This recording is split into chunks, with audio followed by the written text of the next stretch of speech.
Bonjour, c'est Thibault Lambert et vous écoutez Code Source, le podcast d'actualité du Parisien.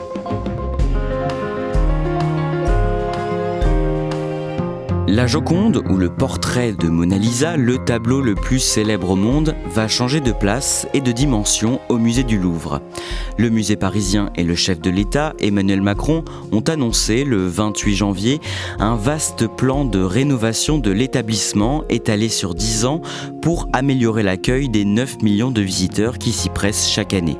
Le chantier prévoit une nouvelle grande entrée et de déplacer la Joconde dans une salle qui lui sera entièrement dédiée et accessible avec un billet indépendant du reste du musée. C'est l'occasion, dans cet épisode de Code Source, de revenir sur l'histoire du tableau de Léonard de Vinci. Pourquoi 20 000 visiteurs par jour se déplacent pour voir ce chef-d'œuvre de la Renaissance et ce qui fait sa légende. Cet épisode est raconté par Yves Jéglé, journaliste au service culture du Parisien.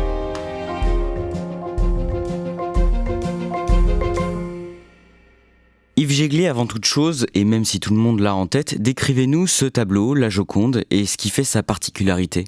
C'est un tableau de trois quarts, ce qui est une position assez moderne pour l'époque, où on voit à la fois le visage de cette femme, de la Joconde, mais aussi son corps et même une manière de croiser les mains qui est particulière et qui nous regarde directement.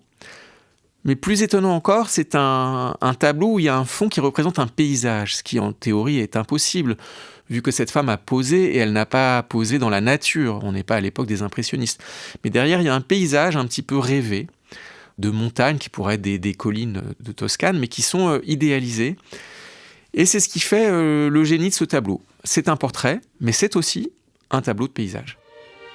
Yves Jéglé, pour commencer cet épisode, on a choisi de remonter 114 ans en arrière, le mardi 22 août 1911, on est le matin, et alors que le musée du Louvre à Paris s'apprête à ouvrir ses portes d'ici quelques minutes, des membres du personnel font une découverte. Il manque un tableau. Au salon carré qui se trouve à côté de la grande galerie, il y a 4 clous qui restent. Le musée était fermé le lundi. Il y avait extrêmement peu de gardiens puisque c'est donc un lundi du mois d'août. Il fait très chaud, beaucoup de gens sont en vacances. Il y a une rampe devant les tableaux, c'est-à-dire qu'on ne peut pas s'approcher à plus de 75 cm des tableaux. Mais quelqu'un est passé en dessous, sous la rampe, et a décroché un tableau. Et c'est la Joconde. Et le vol de ce tableau, la Joconde, fait tout de suite la une des journaux. C'est un événement parce que c'est jamais arrivé. Et finalement, le Louvre n'a aussi à l'époque que 120 ans. En gros, c'est pas énorme. Ce salon carré, c'est une des salles les plus importantes du Louvre. La Joconde à l'époque est à côté d'un Corrège. C'est la grande peinture italienne. Et donc, on sait tout de suite que c'est quand même un tableau important. Alors on va raconter un peu plus tard dans cet épisode la suite de cette histoire qui a fait de la Joconde le tableau le plus célèbre au monde. Mais d'abord, on va retracer les grandes étapes de l'histoire de ce portrait qui est encore l'objet de beaucoup de fantasmes, de théories, d'hypothèses. Ce que l'on sait, c'est qu'il a été peint par un virtuose italien, Léonard de Vinci, artiste, architecte, botaniste, urbaniste, anatomiste, bref, on va pas énumérer toutes ces casquettes, elles sont nombreuses. C'est vraisemblablement au tout début du XVIe siècle qu'il commence à peindre ce tableau, qui est une commande, c'est ça ? Oui, à l'époque, presque tout tableau est une commande. Léonard de Vinci se trouve à Florence. Florence est un des grands centres de la peinture. C'est encore le début de la Renaissance, enfin de la Grande Renaissance. Et oui, on sait que donc il a eu une commande. C'est une commande d'un marchand d'étoffes qui s'appellerait Del Giocondo, d'où le nom de la Joconde. Alors il y a eu beaucoup de doutes là-dessus, mais c'est attesté.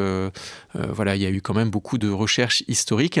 Et donc c'est une commande. Alors à l'origine, pour réaliser les tableaux de cet homme et de sa femme, donc qui sera Mona Lisa, Lisa Gherardini, qui est beaucoup plus jeune que lui, mais qui est l'objet de ce tableau. Quels sont les matériaux qu'il utilise pour peindre ce tableau ? Alors ce qui est déjà important, c'est que c'est un tableau peint directement sur un panneau de peuplier.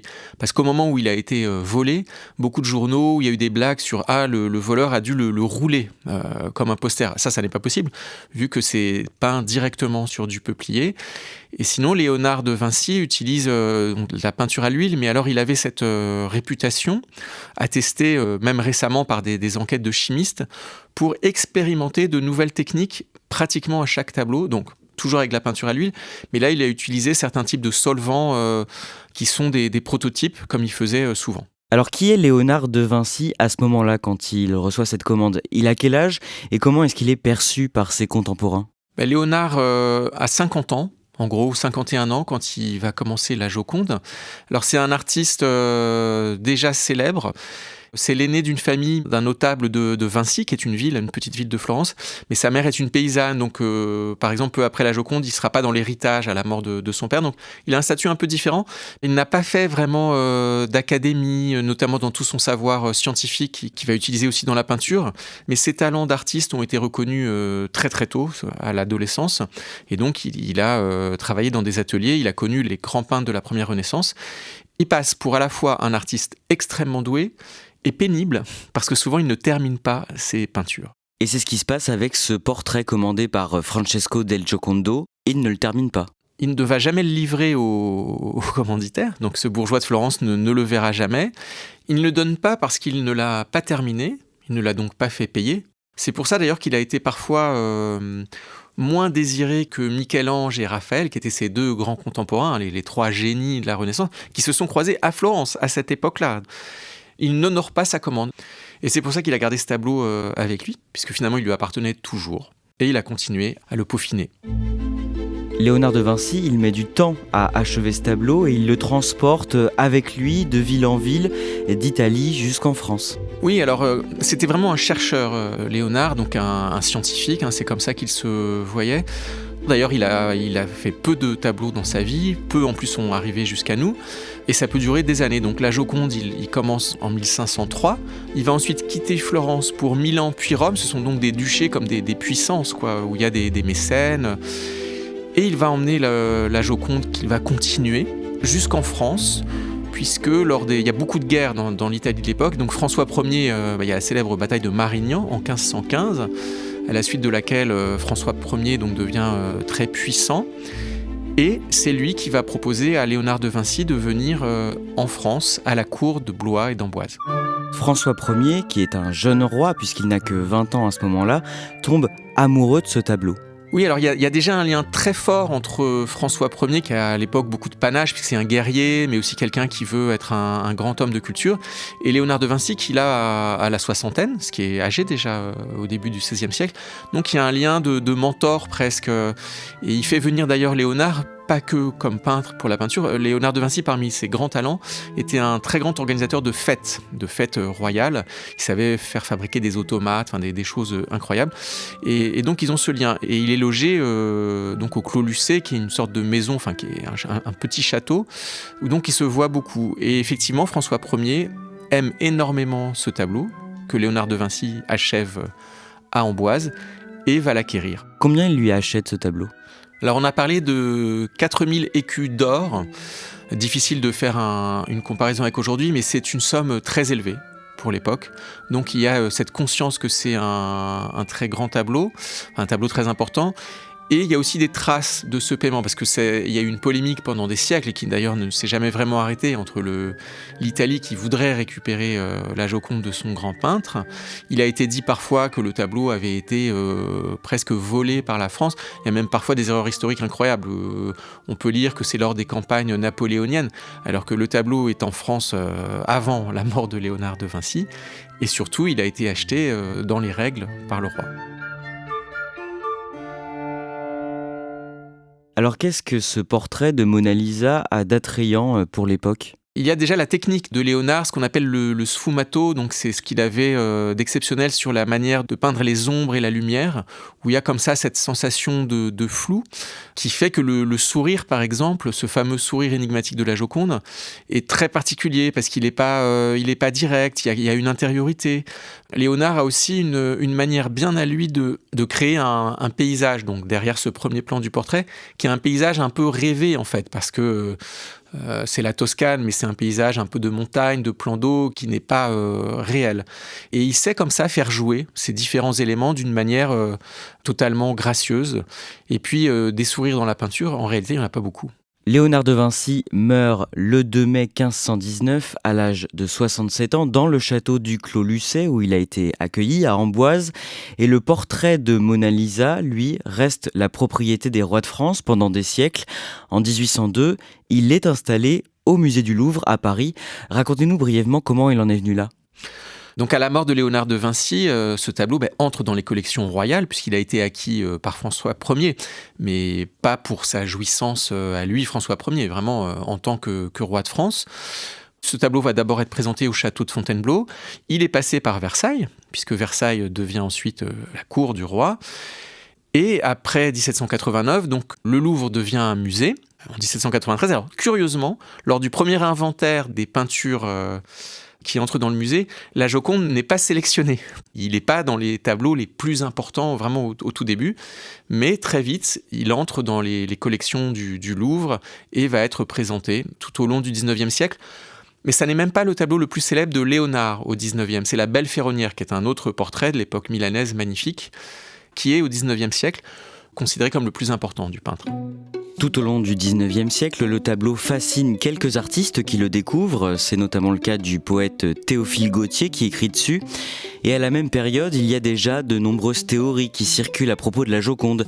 Et notamment que ce ne serait pas Mona Lisa, la femme du commanditaire du tableau, qui est représentée dessus. Il y a énormément de thèses sur la Joconde. Ça s'appuie sur le fait qu'on parle du début du XVIe siècle. Les sources historiques sont beaucoup plus fragiles que plus tard. On sait qu'il y a eu des copies de la Joconde, il y a même une Joconde nue. Voilà, il y a des variations. Ça a créé un doute sur qui serait le vrai modèle.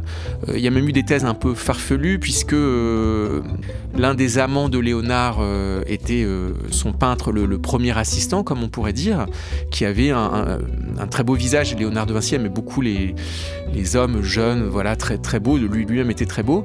Et donc voilà, il y a une des thèses qui dit que la Joconde en fait serait un jocon. C'est un mot qui a été employé. Mais en réalité, voilà, il y a quand même des documents qui montrent que ce tableau a bien été débuté à Florence, et que c'était une commande d'un marchand, et que le modèle représenté est bien cette femme, Lisa Gherardini. On en revient au début de cet épisode. Yves Jéglé, le mardi 22 août 1911, on se rend compte que la Joconde a disparu du Louvre. Quelques 70 enquêteurs de la police parisienne sont mobilisés pour la retrouver. Comment ils s'y prennent ? Le préfet de police, les meilleurs inspecteurs arrivent au Louvre. Alors d'abord, on s'intéresse à qui était là ce lundi de fermeture. Donc beaucoup de personnel sont interrogés, beaucoup de gardiens. On essaye déjà de trouver l'heure du vol. Et effectivement, on va découvrir dans un escalier tout près de la salle où était la Joconde, on va découvrir que la boîte vitrée a été enlevée. Donc le voleur a réussi à sortir le tableau de son écrin. Et on découvre aussi qu'il y avait un escalier qui était fermé pour sortir après dans une cour qui mène sur les quais du Louvre. La serrure a été un peu forcée, c'est-à-dire que la personne qui a commis le vol a essayé de forcer la porte. Il y a quand même des indices. Mais par contre, on ne sait absolument pas qui est le voleur. Les journaux s'en mêlent. C'est un des premiers événements culturels aussi incroyables. C'est-à-dire que la presse, même au-delà de la France, va se déchaîner pour ce vol. Beaucoup de gens d'ailleurs vont apprendre que la Joconde était au Louvre. Ça va vraiment faire beaucoup pour sa célébrité. Et puis ça retombe parce qu'on n'arrive pas à mettre la main sur un suspect. Les policiers vont jusqu'à suspecter certains artistes très connus. Oui, il y a Guillaume Apollinaire, qui est un poète, mais qui est aussi un peu un acheteur de peinture, quelqu'un qui est parfois accusé comme ça de mauvais coups, pas à juste titre, et il va être effectivement emprisonné quelques jours de prison avant d'être libéré, parce qu'il n'y a absolument aucune charge contre lui, et la suite prouvera qu'il n'y était vraiment pour rien. Ce que la police découvre, c'est que le Louvre est un moulin. Les jeunes artistes viennent là, s'installent, puisque d'ailleurs il y a des artistes qui étaient en train de faire une copie de la Joconde. Des artistes presque débutants ou peu connus, même comme Picasso, vont être interrogés par la police parce qu'ils viennent au Louvre et que vraiment on ne sait pas. Et finalement, c'est des artistes qui pouvaient aussi venir le lundi, le jour de fermeture, pour travailler. Mais l'enquête ne donne rien, les semaines passent, et à ce moment-là, j'imagine qu'il y a un moment où on se dit qu'on ne reverra sans doute jamais ce tableau. On n'aura jamais autant parlé de la Joconde qu'à ce moment-là. Par exemple, il y a énormément de cartes postales sur la Joconde. Il y a aussi un défilé incroyable devant l'espace du tableau, qui n'est pas à remplacer par un autre tableau. Les journaux racontent que dans les mois qui suivent, des foules défilent devant l'espace et les 2 clous qui restent plantés. Donc il y a une sorte de mystique de la Joconde, mais à un moment, effectivement, on se dit « mais ce tableau, est-ce qu'on le reverra un jour ?» Il n'y a pas une seule piste sérieuse. Il ne se passe rien pendant 2 ans, et 2 ans après le vol, le 10 décembre 1913, à Florence, en Italie, le propriétaire d'une galerie d'art est contacté par un homme qui veut lui vendre un tableau. C'est un galeriste italien, et donc il reconnaît ce tableau, la Joconde, et il va donc dénoncer la personne qui veut lui vendre, qui est un homme qui s'appelle Vincenzo Perugia. Et voilà, on est 2 ans après, et tout d'un coup, la trace est retrouvée, et on va comprendre peu à peu le parcours, le voyage sidérant de la Joconde pendant ces 2 ans. Vincenzo Perugia, 32 ans, celui qui a donc volé ce tableau au Louvre et qui voulait le revendre, est arrêté à Florence à son hôtel, il passe aux aveux et il raconte comment il s'y est pris. C'est un Italien qui travaillait en France, il est vitrier et peintre en bâtiment. Il connaît le Louvre, il y a travaillé, mais il travaillait sur un autre chantier, ce fameux lundi d'août, mais il savait comment entrer et à quelle heure. Donc il est entré au Louvre à 7h du matin. Alors il n'était même pas sûr de vouloir voler la Joconde, Perugia. Il voulait voler un tableau italien, commettre un coup d'éclat, rendre un tableau à l'Italie.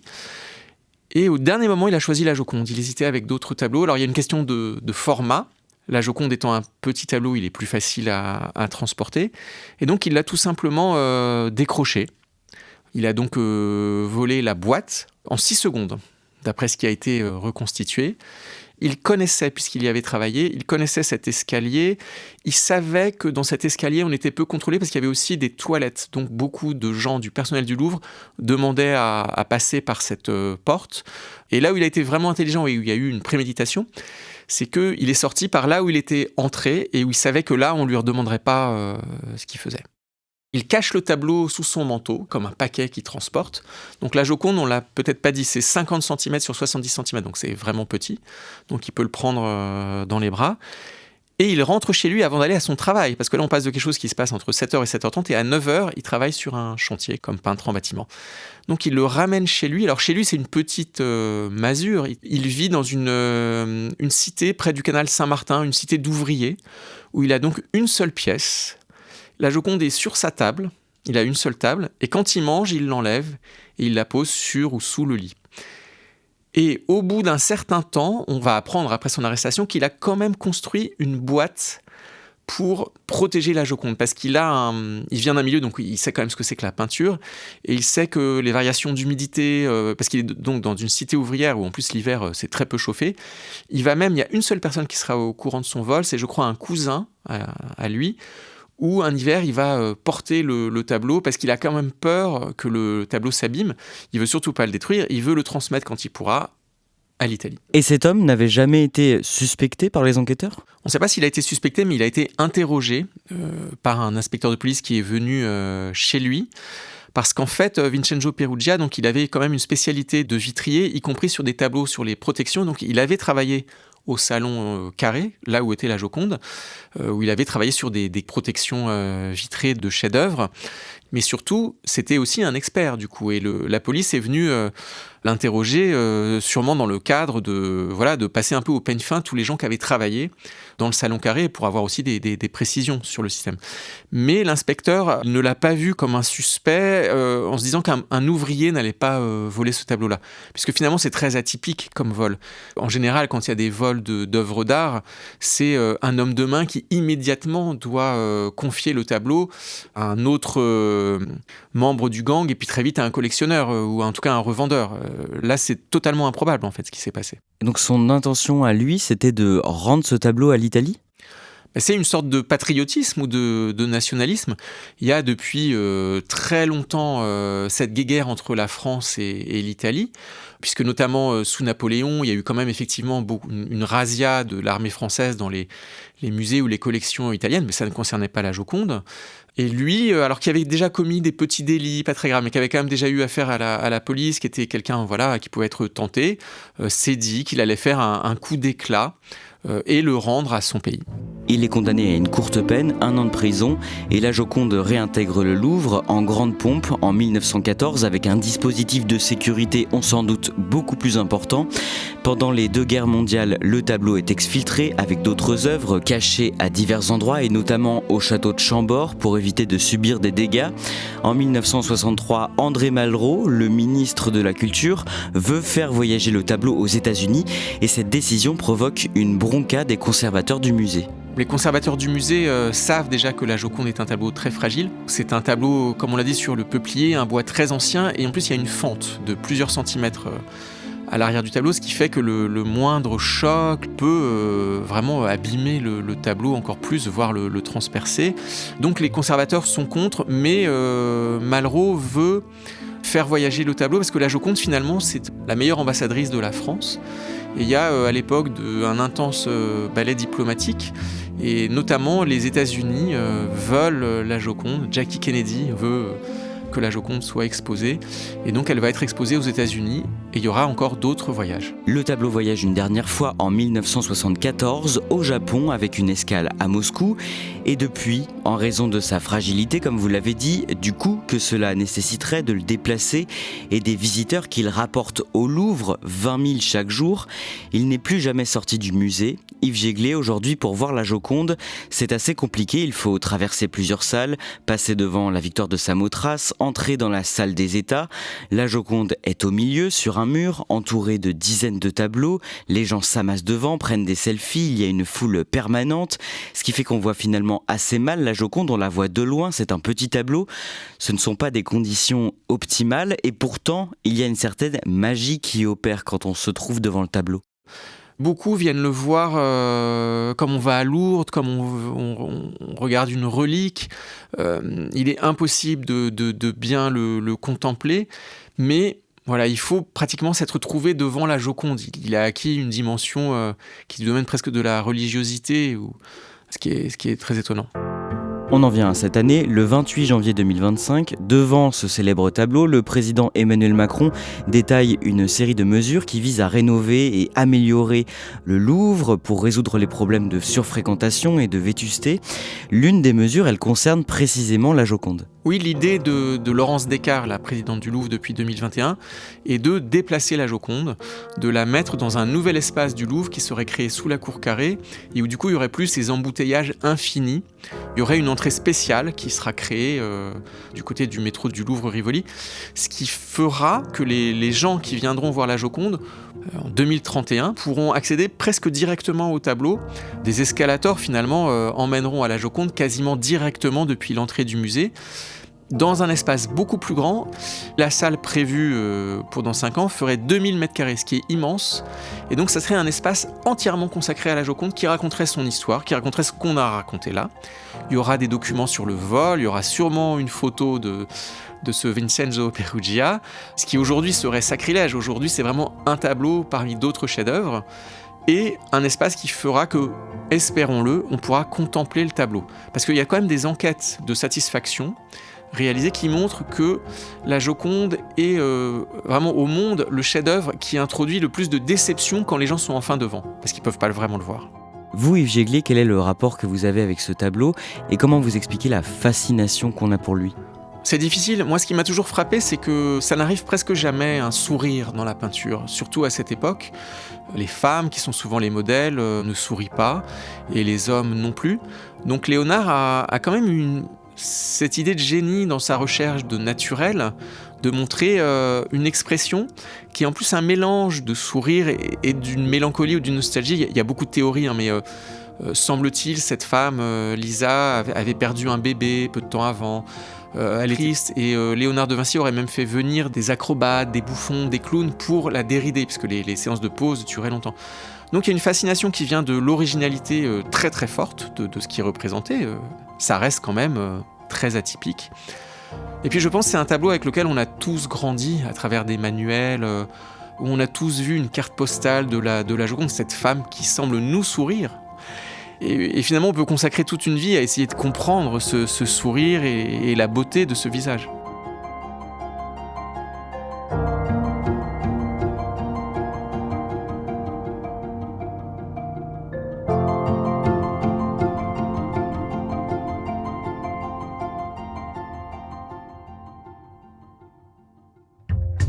Merci à Yves Jéglé. Cet épisode de Code Source a été produit par Clémentine Spiller, Clara Garnier-Amouroux et Pénélope Gualquirotti. Réalisation, Julien Moncouquiol. N'hésitez pas à vous abonner à Code Source sur votre plateforme d'écoute préférée ou sur la chaîne YouTube du Parisien, à laisser des pouces en l'air, des étoiles, des commentaires. C'est ce qui nous aide le plus à nous faire connaître. On vous invite également à écouter notre podcast entièrement consacré aux faits divers, Crime Story. Chaque samedi, une nouvelle affaire criminelle racontée par Claudia Prolongeau avec Damien Delseny, le chef du service police-justice du Parisien.